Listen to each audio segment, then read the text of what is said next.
Great question. How do we make your home energy efficient? Well, we tell you all the things that we do. I'm a huge fan of upgrading things like your windows. I believe in having Energy Star rated glass. We use a lot of radiant barrier sheeting on our roofs. We use zip wall panels on a lot of stuff. We frame a lot of our houses with 2x6 exterior walls, so we can get a R21 in that wall. We upgrade the insulation. Code says in this region R30 for the attic. We do everything at R38. We do a lot of seal crawls, a lot of energy efficient HVAC systems, a lot of dual fuel. Huge fan of tankless water heaters. LED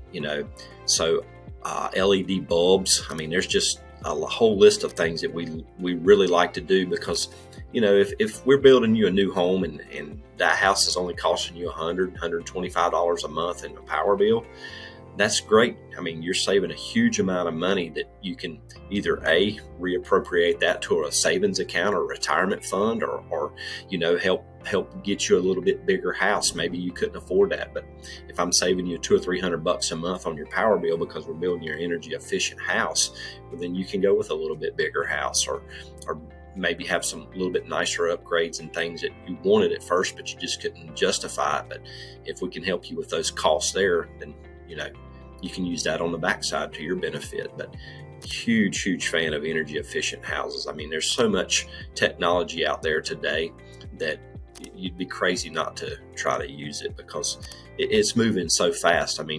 You go to a trade show every year and there's a new product out that's more efficient and it's better use. It's just how fast the technology is working today. So a house 10 years ago that was of energy efficient then is really not. So I think it's important that you take advantage of that.